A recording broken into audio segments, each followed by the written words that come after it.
In this lecture segment, we are talking about realism, with a focus on Courbet and Manet. We've been talking about the trajectory of modernism in the 19th century. Two of the key artists who contributed to modernism are Gustave Courbet and Édouard Manet. Both were working in Paris in the mid-19th century making realist works. In Romanticism, we saw an impulse to escape from society, but in realism, we see an impulse to change society. In realism, artists depict everyday subjects from the contemporary world, often on the scale of history painting. They are not interested in mythology or religion or other traditional subjects for history painting.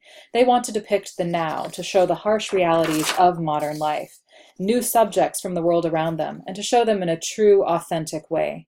They continue to break down and reject academic traditions of idealism and illusionism by not trying to fool the eye of the viewer, and instead revealing their paintings as artificial constructions, as just paint on canvas.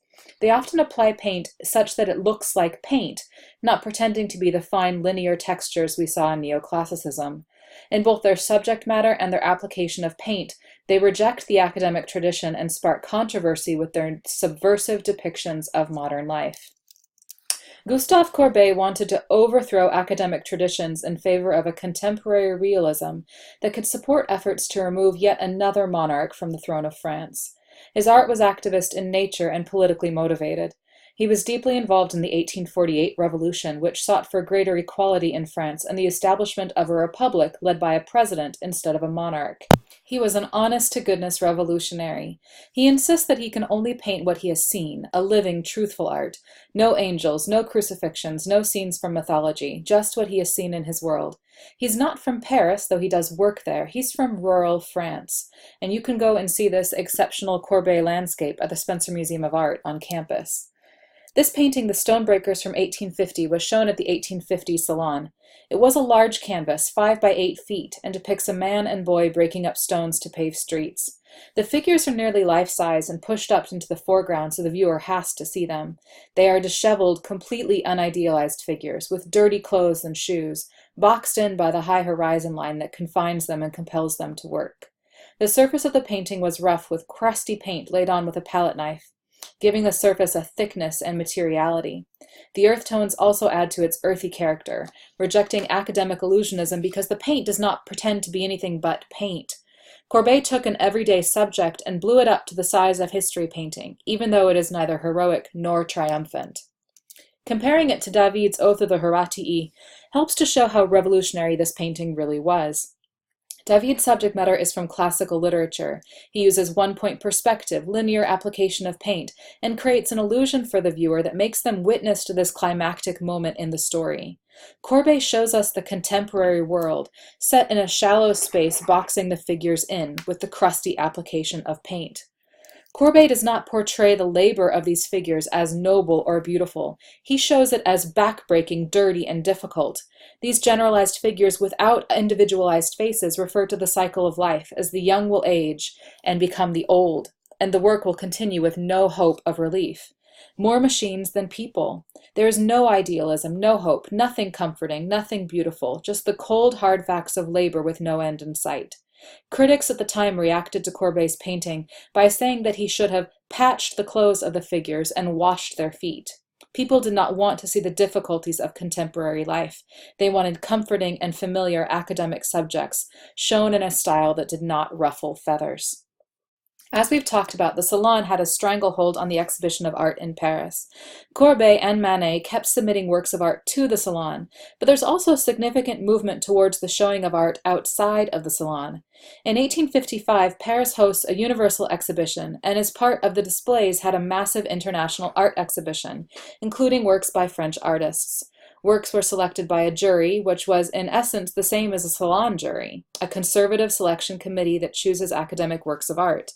Courbet submitted 14 works of art for consideration. The jury did accept some of his works for inclusion, but they rejected a handful of his works too, so Courbet rented a portion of the land on the grounds of the exhibition, just across from the main exhibition space, and created a pavilion, picture a circus tent, to show an exhibition of his body of work with around 40 paintings called the Pavilion of Realism. This slide shows you two of the works of art he showed at the Pavilion of Realism. He struck out on his own, and he said in essence that there was no need for a jury to stand between his works of art and the public. He, as the artist, could choose what was worthy of public consumption and present it directly to them, without the intercession of a jury. Courbet's 1855 Pavilion of Realism was a massive and significant moment in the history of Western art. Although his exhibition was not particularly popular and not well attended, it paved the way for later shifts in the exhibition of works of art in France in the 19th century. Édouard Manet is born in Paris to a family of government employees, and that is supposed to be his path as well, but he fails his entrance exam to a military academy and becomes an artist instead. He studies with an academically trained artist and hates it, but he learns his academic lessons and rejects them. Like Courbet, he turns to modern life for his subject matter, but also consciously places his depictions of the contemporary world within the context of art history. He submits this painting to the 1865 Salon, and it is accepted, but causes a massive scandal. It depicts a nude female figure displayed for the viewer, lying on a bed while a servant delivers a bouquet to her. The woman depicted stares directly at the viewer, making unavoidable eye contact. This is a common subject in art history, the nude female figure. We saw Titian's Venus of Urbino and Ingres' Odalisque, but both of these figures were removed from everyday life. Ingres' figure is an Orientalist subject, potentially showing a woman in a harem, and Titian's is a mythological or allegorical nude to reference fertility for a newly married couple. Manet's female figure is a woman of 1863 Paris, no mythological shell, no excuse to be nude and staring down the viewer. Manet's female figure wears jewelry and shoes typical of that moment in time, and she was a real person. Victorine Morand, Manet's mistress and a prostitute. Olympia, the title of the work, was a slang term for a prostitute at that time. A woman of 1863 Paris could see this work at the Salon and would notice how familiar it was. The earrings, the fabrics, the shoes. This is a woman of her time and place, so this work of art provided a shock of recognition to the viewer. In the Salon of 1863, the academic artist Cabanel showed this depiction of a recumbent nude female figure, a Venus who does not engage with the viewer, which was well reviewed and purchased immediately by Napoleon III, the Emperor of France. Cabanel's Venus is softly modeled using chiaroscuro, sticking with the aesthetic of neoclassicism and showing a highly finished figure with naturalistic details and color from nature. A traditional mythological nude that was not threatening, has no time and place, and provides a beautiful form for the viewer's consumption. By contrast, Manet's female figure looks directly at the viewer and is a woman from 1863 Paris. Manet calls attention to the thickly applied paint, revealing the hand of the artist, in his depiction of the pillow and the bouquet, which are composed of broad strokes or dabs of paint. At this time, this would have seemed unfinished according to academic standards, like it was an oil sketch instead of a finished painting in oil. The pasty body of Victorine is not modeled in chiaroscuro with those soft gradations of light and dark that create form, but instead has a dark, smudgy outline. Critics read Courbet's modeling as dirt, calling the figure a chimney sweep. Manet subverts academic standards in how he paints this figure, and in his depiction of a woman from 1863 Paris, who assertively displays her body and her profession for an 1863 viewer. In 1863, Manet submitted his Luncheon on the Grass to the Salon, and it was rejected, along with about half of the works of art submitted for consideration that year. Because so many works of art were rejected from the 1863 Salon, Napoleon III ordered the creation of a separate space to show the rejected works, the Salon des Refusés, where this work was shown.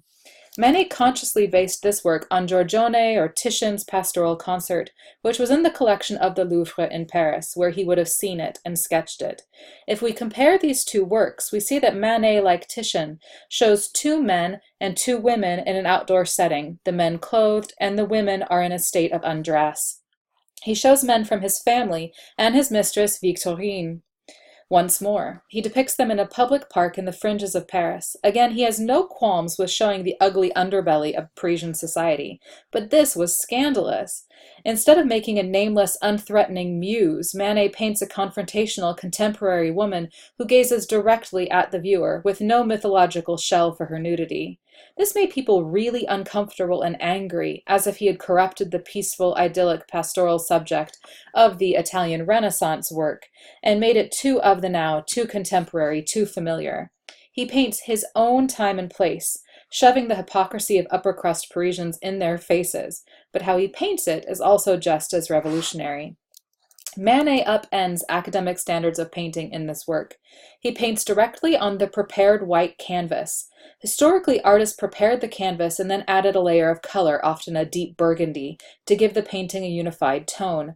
Manet rejected that practice and paints right on the gesso. Again, Victorine is shown with no chiaroscuro. The edge of her body is outlined. This is not a voluptuous, soft nude available for the delectation of the viewer, and this makes her figure seem flattened. He also collapses the space, messing with the scale of the figure in the background and creating an uncertain spatial relationship. The detail of the bottle and the polka dot fabric shows his thick application of paint and his glaring acknowledgement that this is just paint on canvas, not paint pretending to be fabric or glass, making the hand of the artist clear. He uses patches of color and visible brushstrokes, especially in the plants, to make the whole work appear unfinished. Both Courbet and Manet rebelled against academic traditions to depict their time and place. They both abstracted color and form using thick patches of paint and flat areas of color.